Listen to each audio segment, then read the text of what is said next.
zidna ilma wa wasi' lana fi arzaqina wa barik lana fima razaqtana waj'alna mahbubihim waj'alna iman bila zawal wa ya mubdi'an bila misal falakal hamdu walakal minnatu walakal syarafu ala kulli hal wala hawla wala quwata illa billah amma ba'd.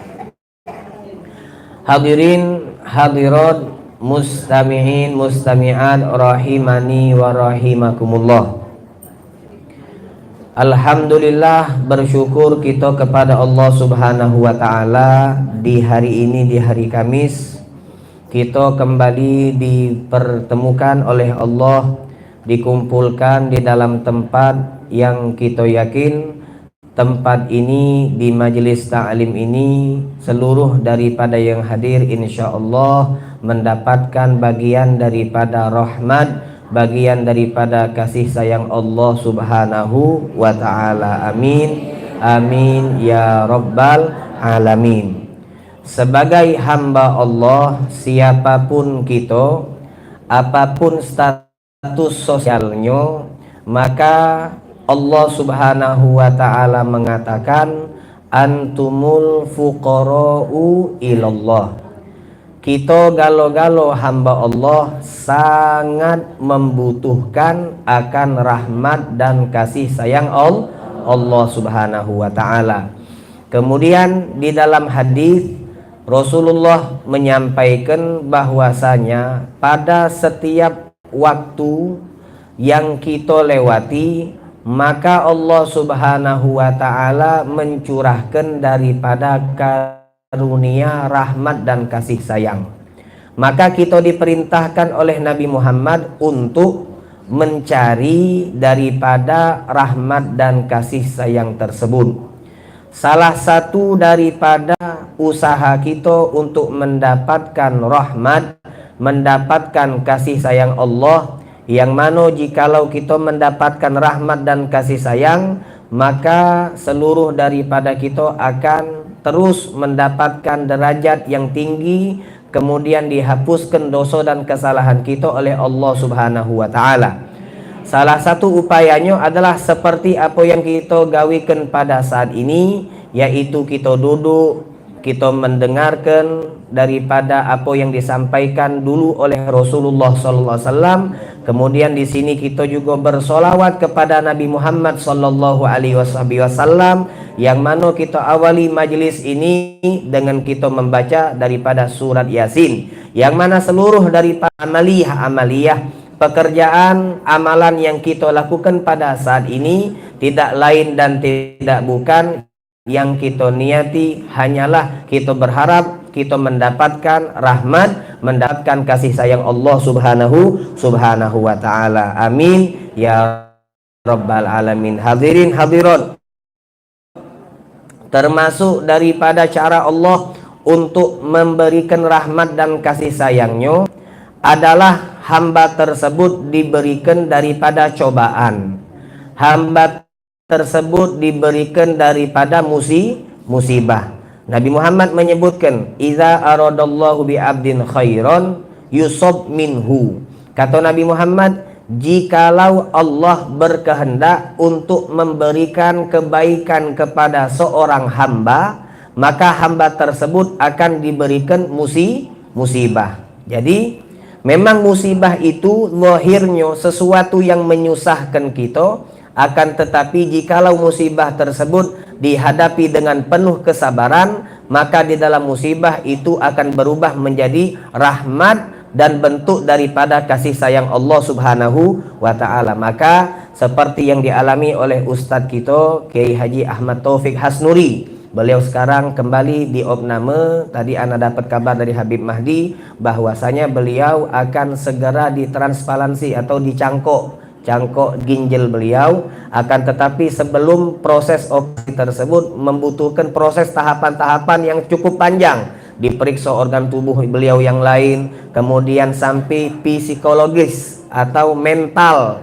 daripada Ustadz Taufik Hasnuri apakah siap atau tidak, darahnya dan seterusnya diperiksa. Jikalau seluruhnya sempurna, maka baru bisa dilakukan operasi cangkok ginjal. Nah, kita berharap insya Allah yang terbaik Allah berikan kepada Ustadz Ahmad Taufik Hasnuri, dan tentunya apa yang dialami oleh beliau daripada musibah, daripada cobaan dari Allah Subhanahu wa taala, maka teringat dengan hadis Nabi Muhammad sallallahu alaihi wasallam, ma yazalul bala bil mu'min wal mu'minah. Kata Nabi, terus menerus Allah akan memberikan cobaan, terus menerus Allah akan memberikan musibah kepada mukmin dan mukminah. Wa waladihi, terkadang pasti yang namanya hidup di dunia pernah lempeng. Tidak pernah lempeng. Tidak pernah kita ni nikmat terus. Pasti ada sesuatu yang tidak sesuai dengan harapan, yang tidak sesuai dengan keinginan kita. Maka ini membuktikan bahwasanya kita ni cuma pacak berkendak, tetapi hakikat kehidupan ini yang membuatnya adalah Allah Subhanahu wa taala. Kita cuma pacak berkendak kita sehat, rezekinya lancar luncur, dapat mantu yang baik-baik, yang sukses dunia, kemudian dan seterusnya. Tetapi kenyataannya, faktanya kadang-kadang banyak daripada Allah Ta'ala. Dan disinilah Allah pengen mencoba, Allah pengen melihat daripada kualitas keimanan kita terhadap Allah. Benar-benar tak kita beriman? Kalau berimannya itu pas kuat iman, lagi keadaan kita senang, lagi kayo, lagi lemah hidupnya, tak katik masalah, imannya kuat, rajin sholat dan seterusnya, itu wajar. Tetapi ketika dari kayo jadi miskin, ketika dia sukses ternyata ini lagi tak sukses, lagi wet kijet, Kemudian kebalikannya, kalau ada wong yang miskin keadaannya, kemudian dia istiqomah, itu biasa. Tetapi ketika dia diberikan cobaan oleh Allah, pas miskin dia kaya, dijingok, pas dia kaya berubah dah keadaannya, hubungannya kepada Allah Subhanahu wa taala. Jadi ini musibah, ini cobaan-cobaan. Kata Nabi Muhammad SAW, Allah akan terus memberikan cobaan kepada hamba-hamba Allah, baik yang lelaki ataupun perempuan, daripada umat yang beriman kepada Allah, hatta yalqallah. Ini kata Nabi Muhammad, apa rahmat yang Allah siapkan untuk hamba-hamba Allah yang ketika menerima musibah dia bersabar. Katanya Nabi Muhammad, ketika dia berjumpa dengan Allah, dijemput ajalnya oleh Allah Subhanahu wa taala, yang tadi katanya ajal itu tidak nunggu tua. Mati makhluk itu nak tua nak muda, kapan dia bisa jadi datangnya? Tamu yang tidak ngejuk tahu kapan dia nak datang. Tidak dinjuk waktunya, dia cuma ngabari kepada kita, aku nak datang. Tapi datangnya tidak tahu kapan.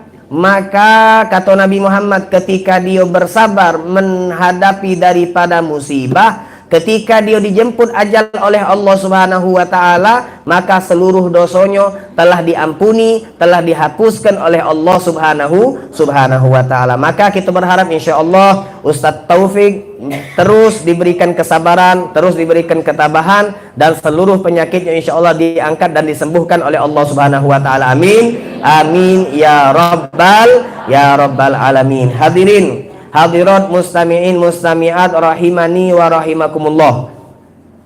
Kita di dalam syariat itu dilarang untuk menganggap remeh sekecil apapun perbuatan yang kita lakukan daripada perbuatan-perbuatan baik. Kalau kita berbuat baik, maka jangan pernah kita beranggapan perbuatan baik tersebut itu remeh atau tidak katik nilainya. Sekecil apapun perbuatan baik, maka jikalau dibarengi dengan keikhlasan kepada Allah Subhanahu wa taala, sesederhana apapun amalan yang kita lakukan, maka apa yang disiapkan oleh Allah Subhanahu wa taala tentunya ganjaran yang sangat luar biasa. pernah terjadi di zaman Nabi Muhammad sallallahu alaihi wasallam, ada siko sahabat yang dionyo itu langgu. Langgu itu apa? Langgu tu lamo dak kejingoan. Langgu lamo biasanya datang terus baca anak sama cek hoi ni nah. Biasa kalau datang langgu. Selama ni kemana baik kan tidak pernah bertemu, langgu bahasa gitonyo. Bahasa Indonesianya apa ni?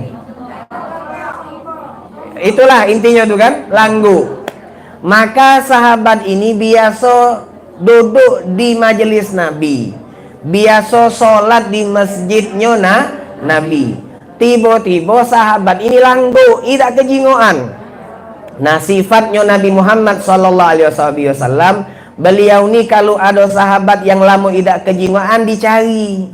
Makanya termasuk daripada perbuatan yang baik. Kalau ibu-ibu biasanya kan pergi majlis berombongan kan? Rombongan. Ada Cek Mina namanya. Ada tak Cek Mina di sini? Ada tak? Ada tu asal nyebut pun ada. Cek Mina kata jangan diado ke kalau tak kata. Misalnya ada Cek Mina, dia ni lama tidak melok kita. Lama tidak melok kita, maka bolehlah kita telponi dia apa dia kesahannya. Dicari, mana Cek, lama tak hadir melok majlis. Kami ni tak kata Cek itu sepi. Nah, kalau dia ada masalah. Jadi itu termasuk daripada sunnah Nabi Muhammad sallallahu alaihi wasallam. Kalau kita berkawan dengan pertemanan yang baik-baik, rombongan majelis taklim, rombongan apa namanya jamaah masjid atau jamaah musola. Jikalau ada salah satu rombongan tadi yang sudah lama tidak kumpul sama kita, maka termasuk sunnah kita cari tentang kabarnya, apa dia gesahannya. Itu ajaran Nabi Muhammad sallallahu alaihi wasallam. Apa kabar gue lamunian, kangen kami ni berkelakar sama kamu tu. Nah, ini kalau yang baik-baik bagus. Jadi Nabi Muhammad waktu itu hadirin hadirat, beliau nyari sahabat yang langgu tadi mana, lama dak kejingoan. Maka sahabat-sahabat yang lain akhirnya mereka salah satunya ketika ditanya oleh Nabi Muhammad, nunjuk tangan, wahai Nabi, aku dengar kabar bahwasanya sahabat kita itu fulan bin fulan yang antum cari, dionyo sudah meninggal. Dionyo sudah innalillah, udah meninggal. Jadi Nabi tambah terkejut. Nama mano? Ada sahabatku yang meninggal kok tidak ngenjuk tahu keluarganya. Akhirnya sahabat pas ditanya, tidak katik satupun sahabat yang mampu untuk menjawab pertanyaan Nabi ngapo berita wafatnya tidak diketahui oleh Nabi Muhammad. Maka Nabi Muhammad nunjuk salah satu sahabat diutus untuk datang ke rumah keluarga sahabat yang meninggal tadi. Akhirnya diutus sahabat itu menuju ke rumah sahabat yang meninggal tadi. Langsung mereka bertanya kepada keluarganya, ada apa gesahannya kok meninggal, tidak ngabari Nabi Muhammad SAW. Maka keluarganya ngomong, kami ini malu. Ngapa malu? Kami ini malu. Waktu keluarga kami meninggal itu, dia meninggal tidak mengucapkan 2 kalimat syahadat. Jadi malu dia. Lalu apa? Dia ni ngomong dengan 3 kalimat. Yang mana 3 kalimat ini kami ngerti tapi tidak paham. Kami ngerti tapi tidak paham.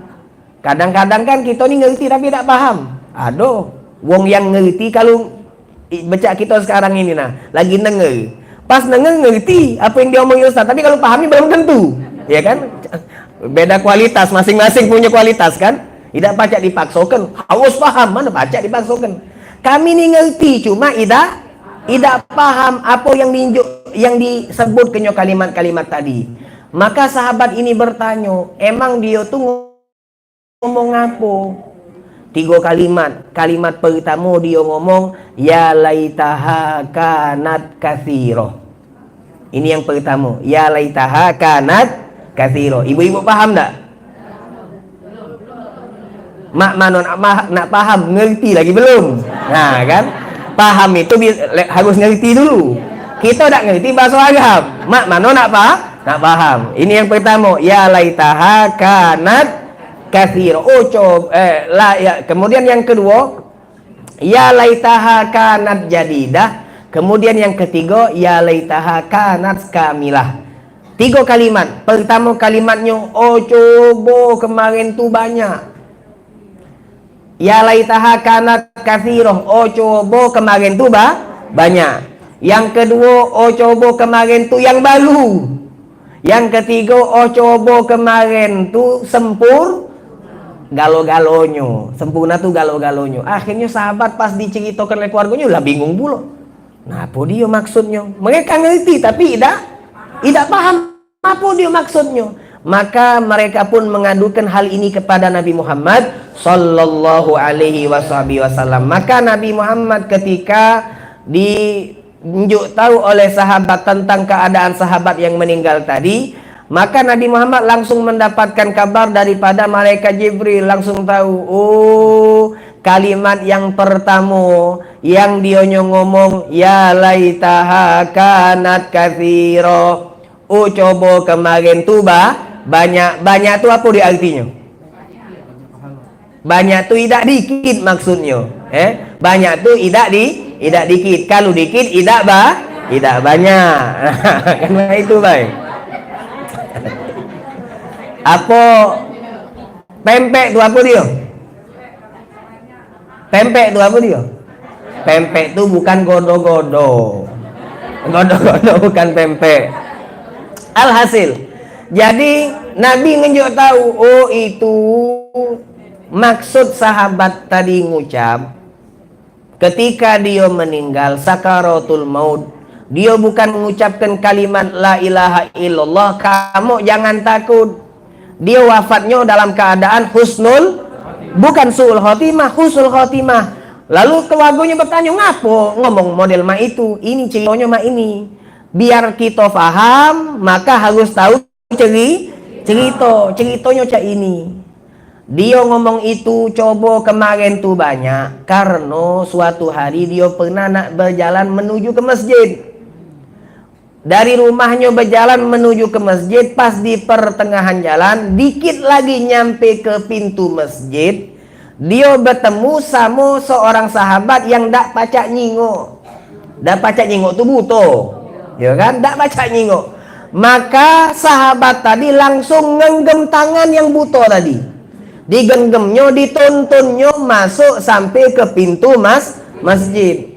Maka ketika dia sakaratul maut, Allah memperlihatkan pahala-pahala yang dia lakukan ketika dia hidup di alam dunia. Salah satu pahalanya nuntun wong buta langkah menuju ke masjid. Maka dia nyingok, langkah tu dikit lagi nyampe masjid, cuma beberapa langkah. Makanya dia ngomong, oh coba kemarin tu yang banyak, langkahnya banyak ke coba, tontonan aku tu yang banyak. Masya Allah. Ini yang pertama.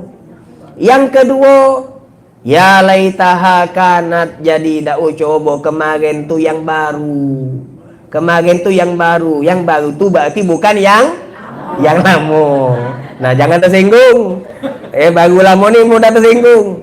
Yang baru bukan yang dengan ada yang baru galak lupa sama yang baru. Ya kan? Alhasil jadi Nabi ngomong, dia ni suatu hari pernah berjalan di jalan kota Madinah di musim dingin. Dia pakai baju 2 lapis. Yang di jero itu baju baru, yang di luar baju lama. Dingin, cowok dingin, berlapis dia punya baju. Akhirnya bertemu sama sahabat yang lagi kedinginan. Dilepaskannya baju yang lama, diinjukkannya. Ternyata pahalanya besar. Oh, baru paham kan? Baru paham. Jadi dinjukkannya baju yang lama, ternyata pahalanya besar. Dia ngomong nyesel. Ya laitaha kanat jadidah. Oh coba kemarin yang kunjukkan tu yang baru, bukan yang lama. Yang lama ni dipertahankan, yang baru dinjukkan. Nah, baru senang ibu dengar ini. Kemudian yang ketiga, Ya laitaha kanat, sudah jadi dah. Kamilah, sempurna, galonyo. Galonyo itu artinya idak setengah, idak separuh, tapi galo-galonyo. Ada ceritanya. Dia ni pas lagi balik dari masjid lapar, ngomong sama dia punya wong rumah, dia punya bini. Ada dak lokak makan, ada ternyata cuma sepotong roti kering. Maka pas dia nak makan, tiba-tiba ada yang notok rumah, minta makan. Akhirnya dia ngomong, aku ni lapar juga, di rumahku dak katik makanan. Mak mano kalau kita separuh sewang, mak mano kita separuh sewang. Ditetaknya, dinjuknya separuh untuk wong miskin tadi, yang separuh dia makan. Akhirnya Allah nunjukkan separuh itu banyak pahalanya.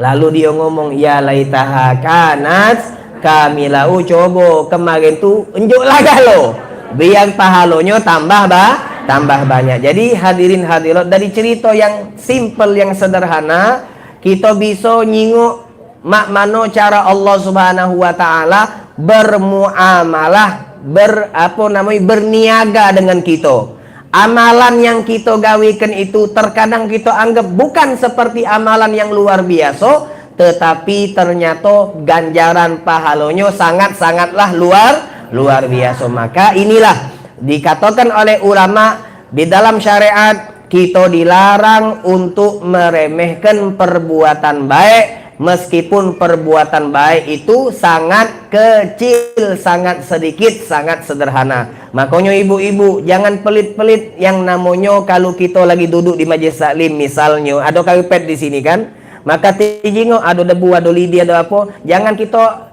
berat tangan, embek lemet kantongi. Kemudian kalau dak pacak mengisi ke, paling tidak jangan ngotori. Nah kan, duduk di majelis mak itu, duduk di musola mak itu, duduk di mana, di masjid juga mak itu. Pas kita berjalan, misalnya ada batu yang bisa membahayakan wong yang berjalan, singkir ke. Perbuatan baik yang bisa kita lakukan sederhana, walaupun sederhana, maka insya Allah itu ada nilai pahala dari Allah Subhanahu wa ta'ala. Nah ini ada Nabi Muhammad ngenjuk amalan.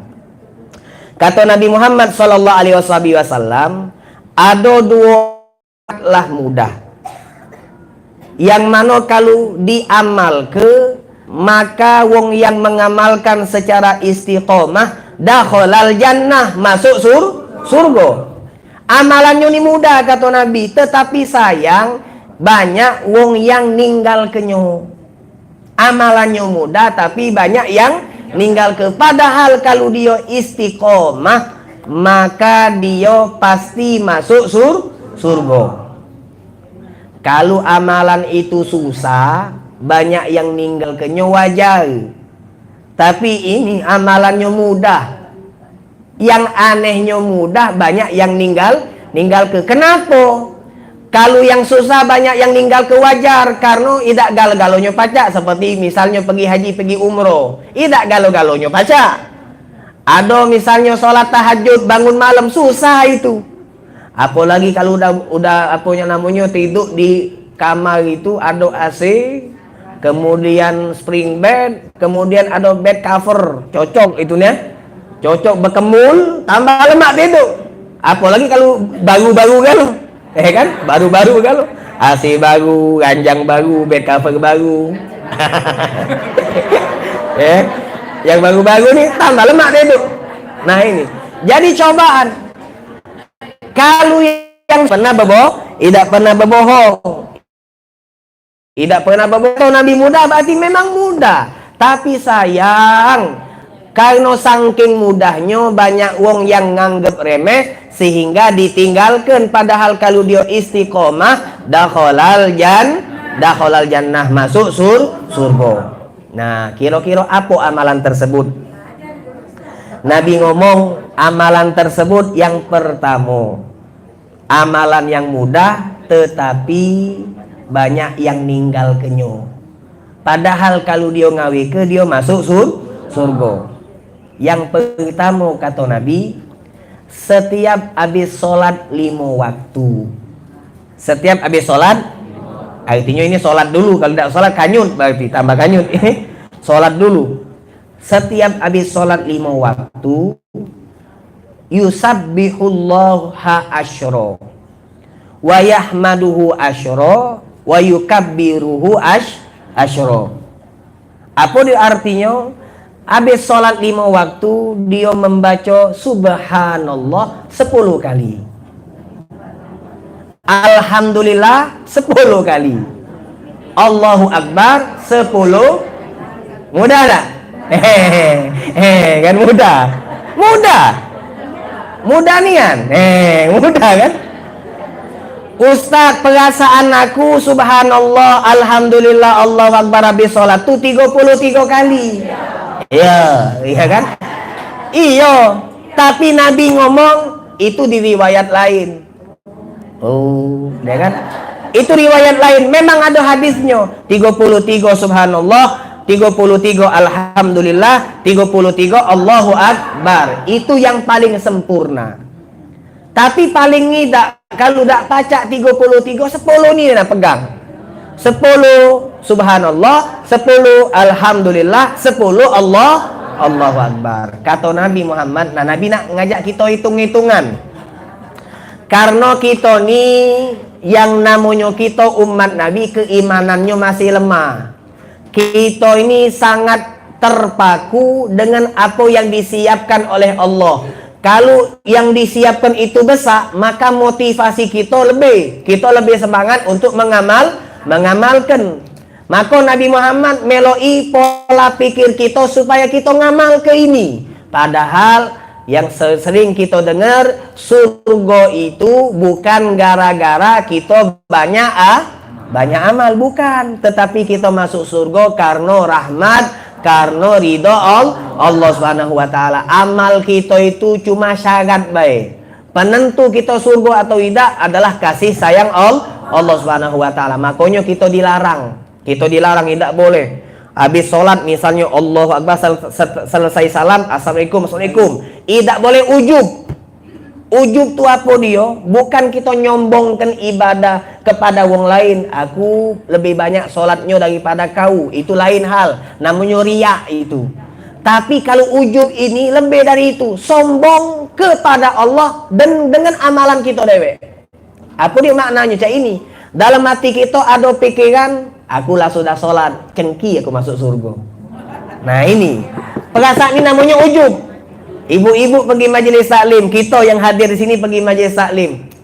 Metu dari majelis taklim, jalannya cak semut, ini jak semut, tidak mati semut tu. Terbang.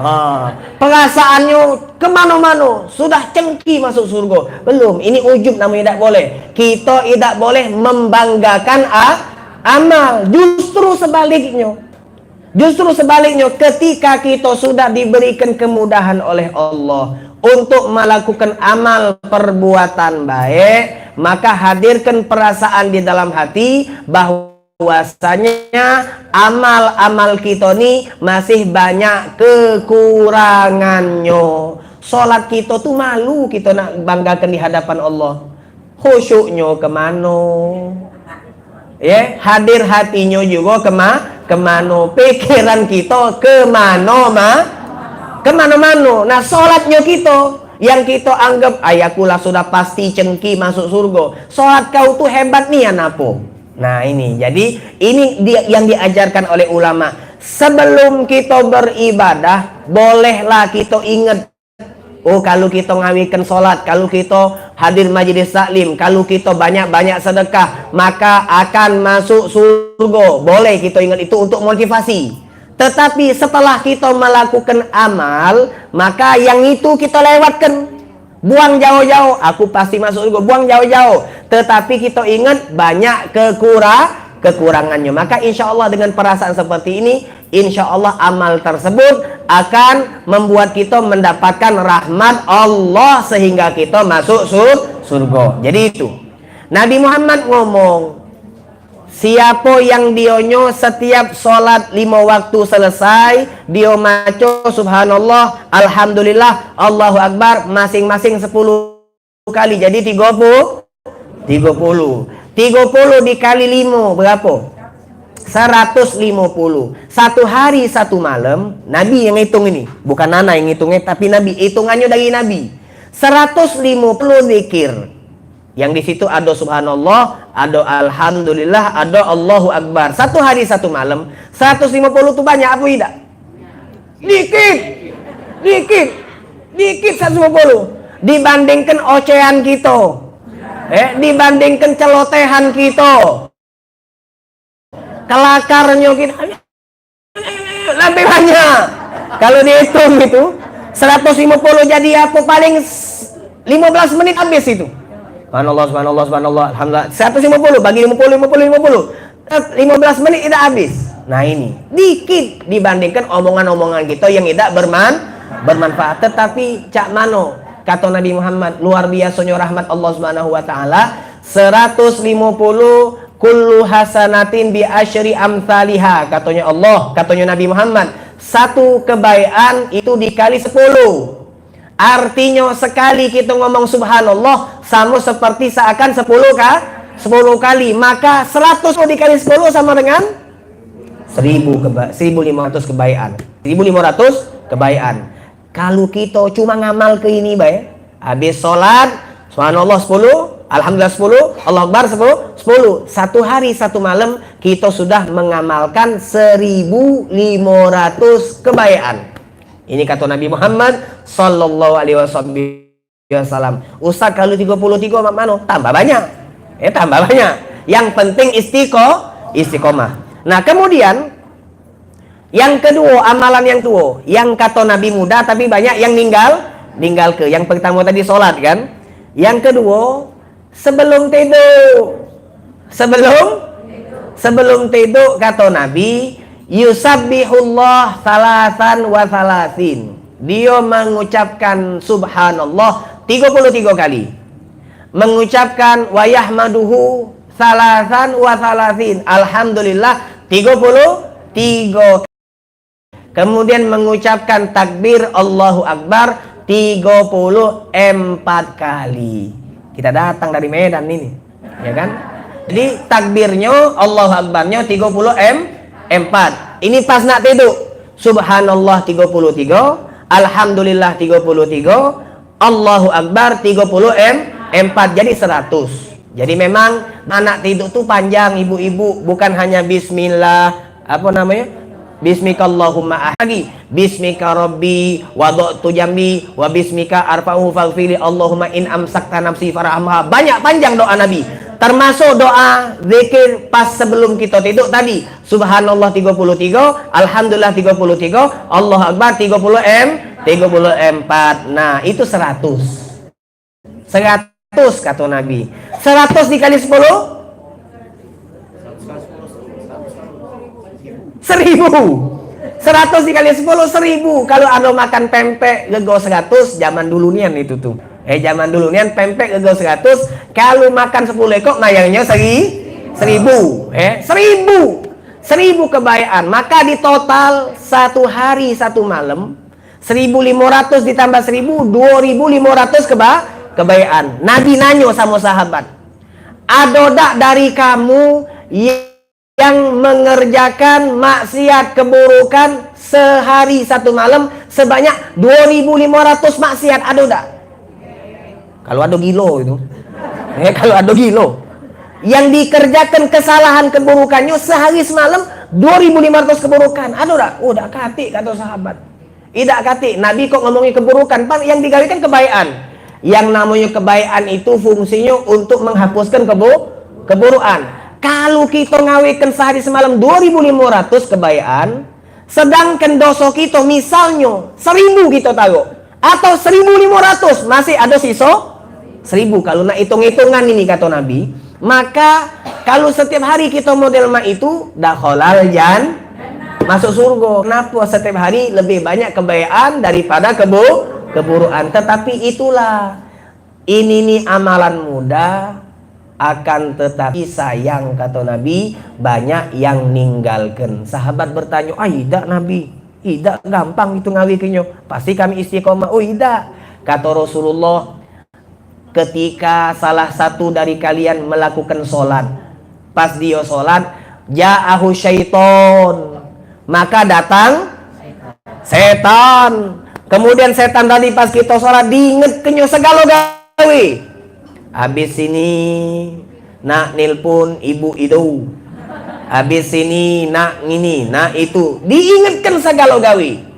Urusan duniawi atau bahkan urusan ibadah. Allahu Akbar. Kalau wong biasa, kalau wong awam dibesi oleh setannya itu urusan biasa juga, urusan dunia. Habis ini urusan dunia. Tetapi kalau yang wong yang lebih tinggi levelnya, wong yang luar biasa, urusan akhirat. Misal pas dia sholat ada setan mesei, habis ini aku nak ngaji itu bagus apa tidak? Bagus. Habis ini aku nak majelis taklim, bagus. Tapi omongan itu pas dijego sholat itu salah. Pas sholat ini harusnya fokus kita hanya di dalam sholat. Kita ini lagi sholat. Kalau kita mikirkan apa setelah sholat belum kelar. Kan kalau bahasa kamu tuh, oh yang lama masih ada, tak habis-habis ngapa mikir ke yang baru. Nah kan biasanya aja itu kan. Kita ini sholat belum kelar. Mikirkan yang akan kita lakukan itu bukan perbuatan yang baik. Jadi hati-hati. Bisikan setan kadang-kadang pas kita sholat Allahu Akbar, lalu setan ngingatkan kita, ini habis ini ingatkan nih waktu nak gek mutung pulo. Agak ini cepet dikit ngoyong pisang tuh kayak uangnya lah datang tak sempat kakek. Itu uang biasa kita. Misalnya kita mampu, ini tak boleh aku lagi sholat. Set dia khusyuk lagi. Setan bisikan pulo. Oh ini kakek yang ingatkan ibu itu nak pergi majlis taklim. Kita melok juga tunggu. Nah ini.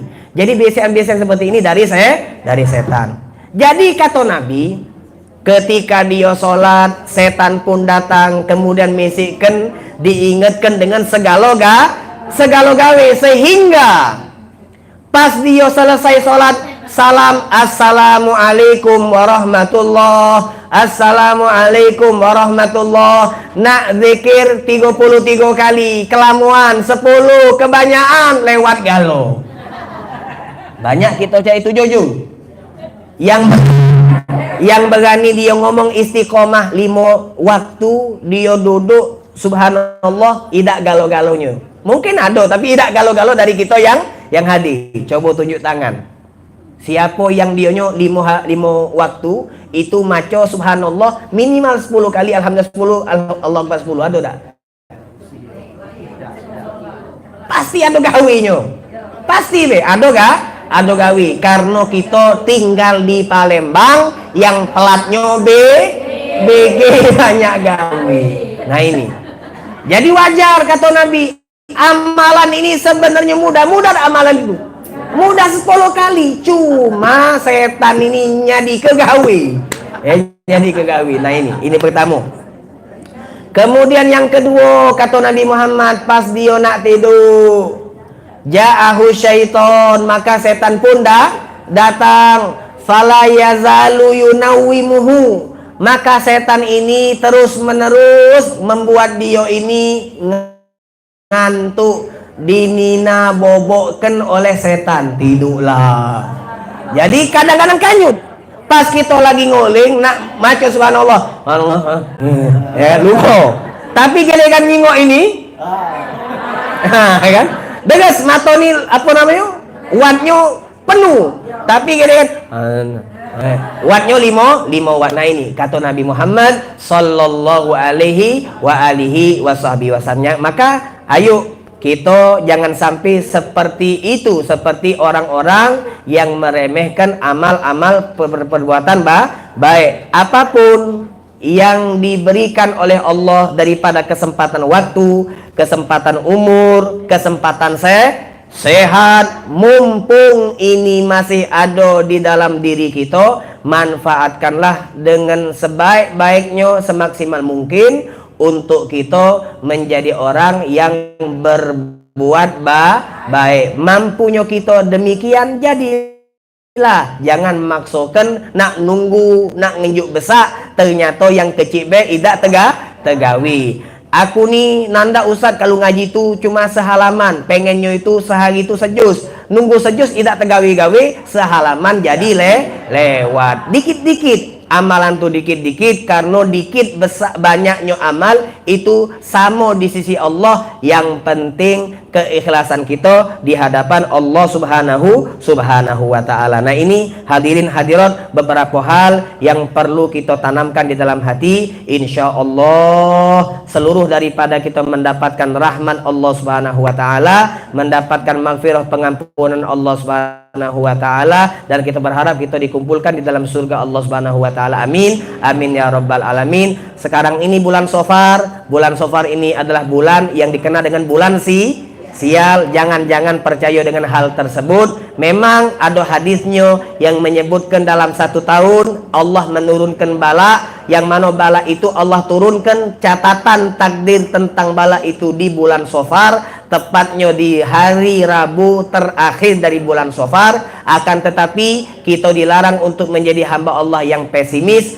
Teruslah hamba Allah yang optimis, mengharapkan rahman, mengharapkan ridho Allah subhanahu wa ta'ala. Insya Allah apa yang disampaikan bermanfaat. Kalau ada salah kata minta maaf. Wabillahi taufiqul hidayah wa ridhol inayah. Wassalamualaikum warahmatullahi wabarakatuh.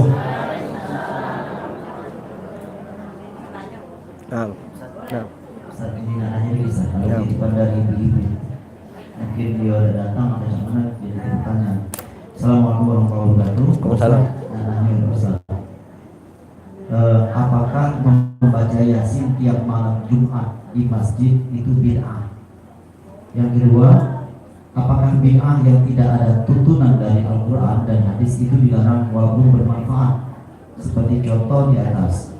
Karena hal itu dianggap kebiasaan, atau apa hukumnya melakukannya berdosa atau tidak, atau mendapatkan pahala atau tidak mendapatkan pahala Membaca Al-Quran di masjid. Jadi ini kalau kemarin ngomong dulu itu ada pengajian. Nah, di pengajian itu ngomong ke bahwa malam kalau kita baca Yasin malam Jumat itu kata bid'ah, tidak boleh. Ngapa baca Yasinnya? Nanti yang lain baca. Jadi kalau misalnya yang kematian ngapa harus baca Yasin? Seperti itu. Jadi tak tolong dijelaskan. Terima kasih.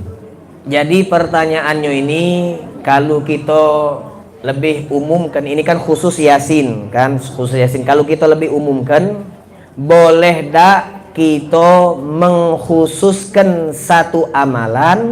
Besok majelis lagi Jumat, hari Sabtu, ngapa nak Kamis nih? Kita tentukan hari khusus, yaitu hari Kamis. Kemudian tempatnya tempat yang khusus. Ngapa nak di sini nih? Di sana jadi, di mana-mana jadi. Tempatnya khusus. Amalannya juga amalan khusus. Apa di amalan kita? Majelis taklim. Jadi setiap pekerjaan amal itu bisa, apakah boleh untuk kita khususkan cuma maco Yasin baik, cuma puasa baik, tidak yang lain. Kita khususkan. Tempatnya juga khusus. Kalau nak Yasin nak di situ tulah kami, nak di tempat lain. Waktunya juga waktu khusus. Apakah itu diperkenankan oleh syariat Nabi Muhammad? Jawabannya demikian. Cak ini jawabnya gampang. Jangan kita susah-susah. Karena kita ini hiduplah susah. Hidup ini lemak yang senang-senang. Cak ini Nabi Muhammad SAW itu di kota Madinah ada Masjid Nabawi, ada Masjid Kuba. Ada Masjid Kuba. Yang pernah umroh, pernah haji, insya Allah tahu. Ada Masjid Nabawi, ada Masjid Kuba. Sebelum dibangunnya Masjid Nabawi, Nabi Muhammad terlebih dahulu membangun Masjid Kuba. Kuba dulu baru Masjid Nabawi. Karena Kuba itu di perbatasan atau di pintu kota Madinah. Sebelum masuk kota Madinah, maka harus melewati daripada daerah yang namanya Kuba. Nah, ketika Nabi Muhammad sudah membangun Masjid Nabawi, maka seluruh aktivitas sholat berjamaah dan seterusnya, mengajar, majelis taklim, membaca Al-Quran, zikir, dilakukan di Masjid Nabawi. Lalu Masjid Kuba, apakah tidak ada aktivitas? Nabi cak ini setiap hari Rabu, ada riwayat setiap hari Sabtu, bukan hari satu minggu penuh, cuma hari yang khusus. Ada yang ngomong hari Rebu, ada yang ngomong hari Sabtu. Nabi Muhammad jalan kaki dari, kadang-kadang beliau jalan kaki, kadang-kadang nunggang unta, berjalan dari Masjid Nabawi menuju ke Kuba. Bukan tiap hari, tapi cuma satu hari dalam satu minggu. Yang dituju tempat khusus, yaitu Masjid Kuba. Nah, waktunya khusus, tempatnya khusus. Setelah itu apa yang digawikan oleh Nabi? Sholat sunnah 2 rakaat. Makanya itu amalan khusus kan? Amalan khusus. Nah, Nabi Muhammad makanya kalau ibu-ibu atau hadirin masuk ke Masjid Kuba, ada pelang, ada tulisan di Masjid Kuba, siapa yang sholat 2 rakaat, yang dari rumahnya dia berjalan dalam keadaan bersuci, kemudian dia berjalan menuju ke Kuba, dia sholat 2 rakaat, maka dia dapat pahala seperti mengerjakan umroh. Besar pahalanya itu. Jadi dari hotel misalnya kita sudah berwudu menuju ke Masjid Kuba, sholat sunnah 2 rakaat, maka pahalanya sama seperti melakukan ibadah umroh. Nah, di sini. Jadi Nabi Muhammad setiap hari, baik itu hari Rabu ataupun hari Sabtu, harinya khusus, tempatnya Masjid Kuba khusus, ibadahnya cuma sholat 2 rakaat. Jauh-jauh dari Masjid Nabawi ke Kuba cuma nak sholat, ngapa nak di Nabawi baik? Ngapa nak cuma Rebu be? Ngapa nak tiap hari?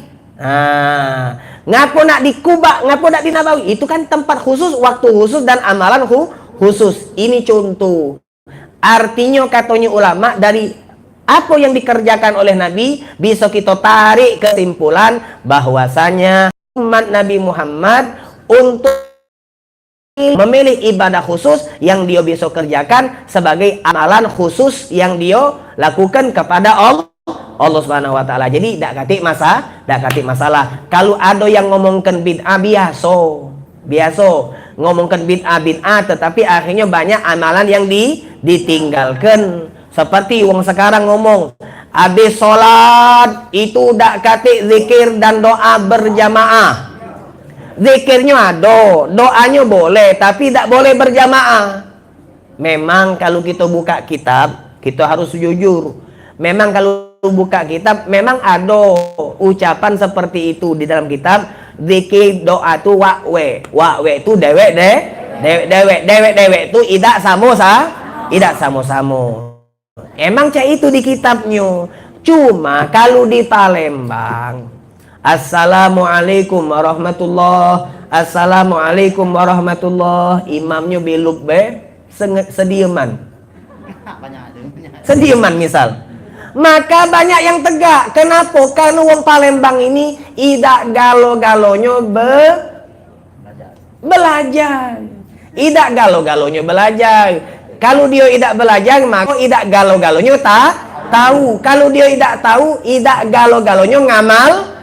Dia tidak ngamal karena dia tidak tahu. Dia tidak tahu karena dia tidak belajar. Kalau belajar pacak tahu. Kalau tahu pacak ngamal ke. Jadi tidak galau-galaunya tahu, makanya wong tua kita lama. Assalamualaikum warahmatullah.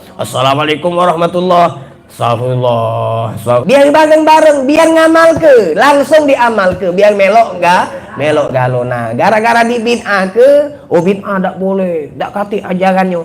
Memang aslinya tidak kati ajarannya dewek-dewek, tidak berjamaah, tetapi bukan berarti bareng-bareng tu tidak boleh, bukan berarti. Jadi jangan dijadikan bid'ah itu bukan hukum. Ingatkan, bid'ah itu bukan hukum. Hukum itu wajib, hukum sunnah, hukum makruh, haram, hukum mubah. Itu baru hukum. Bid'ah bukan hukum. Oh, ini hukumnya bid'ah. Salah. Bid'ah itu bukan hukum. Bid'ah sesuatu yang tidak katik di zaman Nabi, yang tidak dikerjakan oleh Nabi, bisa wajib. Seperti membukukan Al-Quran. Zaman Nabi Muhammad Al-Quran tidak seperti ini. Hanya di pelepah-pelepah kurma atau di kulit-kulit kayu atau di tulang-tulang daripada unta. Kemudian dibukukan di zaman Sayyidina Umar ataupun Sayyidina Utsman. Nah, ini itu bid'ah, tidak dikerjakan oleh Nabi, tetapi hukumnya Lo kenapa wajib? Karena kalau tidak dibukukan kita kerok kage. Tidak kati Al-Quran sekarang ini. Nah, kemudian apa namanya? Dulu Al-Quran zaman Nabi Muhammad, zaman sahabat, tulisannya jangankan harokat, jangankan gondol, jangankan harokat, titik lagi tak kati. Jadi tak kati beda antara huruf ba, ta sama sa, tak kati beda. Yang penting pegang rumah ini be. Mak mana kita nak maconya? Yang kita ni ada harokat be bak be masih bak be. Ini jangankan harokat. Titik be idak kah? Idak kati. Cuma diadakan setelah zaman Nabi Muhammad. Titik dulu ada. Setelah titik baru ada harokat. Nah sekarang ini tidak dilepas-lepas lagi. Harokat tetap, titik juga tetap. Zaman Nabi tak kati titik, tak kati harokat. Bid'ah. Tetapi bid'ah yang wajib. Jadi bid'ah itu bukan hukum. Jadi jangan takut kalau dia ngomong, "Oh, tak boleh yasinan." "Oh, iya, tak boleh." Hukumnya bid'ah. Jawab be, "Oh, bid'ah itu bukan hukum. Hukum itu wajib, sunnah, aku haram sama mubah. Idak galo-galo bid'ah itu idak boleh. Bid'ah yang tak boleh itu cak ini contohnya. Salat zaman Nabi pakai basuh Arab, kita pakai basuh kita. Mana boleh? Salat itu salat duhur berapa rakaat? 4 zaman Nabi. 4 rakaat, kita nak 2 bae. Kita nak 3 bae. Dah, yang penting salat. Mana jadi itu? Itu namanya bid'ah yang tidak yang itu alam. Ada yang nak nanya, Pak?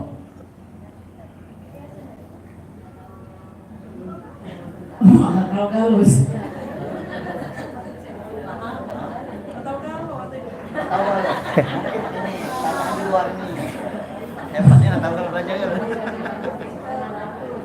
Nah, jatuhi.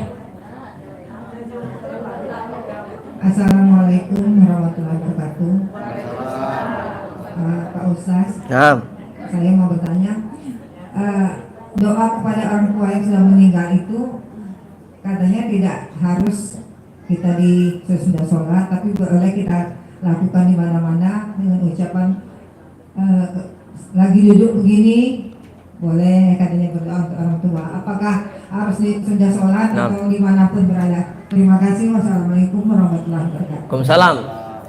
Doa ini ibadah yang paling lemah.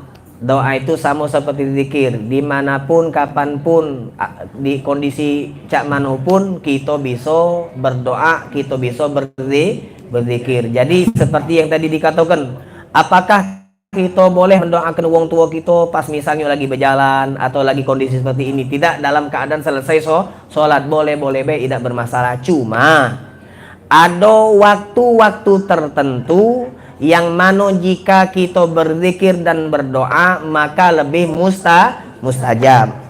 Ada tempat-tempat tertentu yang jikalau kita berzikir dan berdoa maka lebih mustajab. Di mana tempat, di mana waktu, jadi kita nak berzikir, kita nak berdoa, tetapi terkadang ada tempat, ada waktu yang lebih mustajab. Maka kita manfaatkanlah keadaan ketika kita ada di tempat atau di waktu yang mustajab. Seperti waktu yang mustajab ketika hari Jumat besok yang pernah ana bahas habis sholat asar, atau waktu yang mustajab ketika kita sujud terakhir di setiap sholat mustajab. Ada juga tempat yang mustajab, habis sholat itu waktu yang mustajab. Kemudian tempat yang mustajab, misalnya di masjid, misalnya lagi majelis taklim, atau pas kita lagi di tempat rumah wong yang soleh. Nah, tempat-tempat yang berkah, kalau kita berzikir, kalau kita berdoa, maka lebih besar peluang hal yang kita lakukan itu diterima oleh Allah Subhanahu wa ta'ala. Masalah redaksi doa itu bebas. Aku nak doa mak mano, bebas. Yang penting duo, kata Nabi. Yang penting duo. Jangan berdoa untuk dilancarkan dalam kemaksiatan. Yolah, cengkilah. Misalnya ada wong, ya Allah besok aku ada barang ni barang haram. Aku ni ada barang orderan kalau pacak dilancar ke, berdosa. Misalnya dionyo nak bermain judi, nak ke Singapura berangkat. Ya Allah, aku nak ke Singapura, menang kelana judi nih. Nah, tidak boleh, berdosa. Karena itu perbuatan haram. Itu pertama.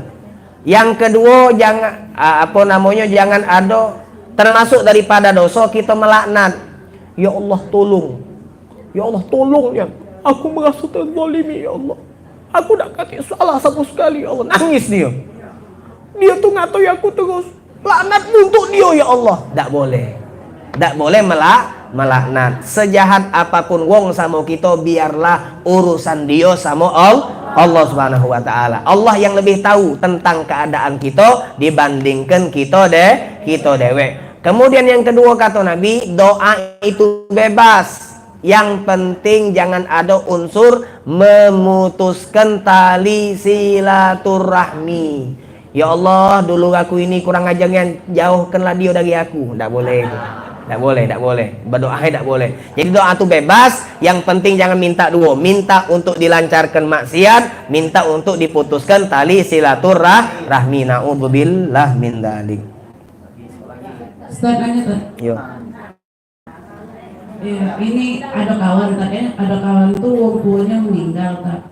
Nah dia nih nak minta baca ke Al-Quran dengan kita untuk menghadiahkan pada bapaknya tadi. Siapa? Ada kawan tak, wong tuanya meninggal. Nah wong tuanya meninggal, dia yang kawan tadi nyuruh kita umpama maca Al-Quran yang dihadiahkan diniatkan untuk wong tuanya tadi. Sama itu tak? Ya sama halnya baca. Misalnya ada kawan dionyo ngundang yang lain untuk membaca takziah Yasin betahlil kan, 1 hari 2 hari nego hari, itu sama hukumnya. Jadi yang memberikan hadiah pahala itu tidak harus dari keluarga yang meninggal, bebas. Siapapun yang pengen memberikan pahala, maka dibuka pintu selebar-lebarnya oleh Allah Subhanahu wa taala. Kata Nabi Muhammad, umatku ini umat yang dirahmati Allah dengan rahmat yang khusus. Ada sebagian umatku yang dia ketika masuk kubur, ketika dia dikubur, yang dia bawa bukan pahala tapi dosa. Banyak dosanya kata Nabi, kal jibal, seperti gunung. Tetapi ketika dibangkitkan oleh Allah dari alam kubur, ternyata dosanya diampuni Allah. Maka akhirnya sahabat bertanya, kok bisa Nabi? Dijawab oleh Nabi, bistighfaril ahya ilahum, karena banyaknya istighfar dari wong yang hidup untuk mereka yang sudah meninggal. Jadi boleh, bebas. Kalau kita berdoa, maka doa untuk khusus kepada wong tua silahkan. Kemudian untuk khusus kepada sahabat-sahabat kita yang kita kenal juga sumonggo silahkan. Kemudian doa untuk umum, Allahumma gfir lil mu'minina wal mu'minat wal muslimina wal muslimat, sampai itu. Karena Allah dewek ngajarkan, termasuk daripada orang-orang yang istimewa, orang-orang yang beriman, satu sifat amalan yang mereka kerjakan adalah mereka itu selalu mendoakan dengan doa yang Allah cantumkan. Rabbana ighfir lana wa li ikhwanina alladzina sabaquna bil iman wa la taj'al fi qulubina ghillal lil ladzina amanu Rabbana innaka Raufur Rahim. Mereka orang-orang yang beriman, katanya Allah Subhanahu wa taala, selalu berdoa, Rabbana ighfir lana, ya Allah ampunilah dosa kami. Ampunilah dosa kami, wali ikhwaninal ladzina sabaquna bil iman, dan untuk saudara-saudara kami yang telah meninggal didoakan juga, baik yang kita kenal atau yang tidak kita kenal. Itu dibolehkan oleh Allah Subhanahu wa taala. Nah, sekarang nyampe tak pahalanya? Urusan nyampe tak nyampe urusan Allah. Tugas kita cuma berdoa. Dan Allah berjanji siapa yang berdoa maka akan dikabulkan. Idza sa'alaka ibadi anni fa inni qarib ujibu da'watad da'i idza da'ani. Wallahu a'lam. Insyaallah ilmu yang kita dapatkan pada hari ini diberkahi oleh Allah dan besok kita amalkan. Ingat ya amalan yang tadi ibu-ibu, yang mudah jangan yang tinggalkan sebelum tidur sama selesai sholat. Insya Allah istiqomah sehingga kita bisa mendapatkan rahmat masuk ke dalam surga Allah. Amin ya rabbal alamin. Wassalamualaikum warahmatullahi wabarakatuh. Langsung doa.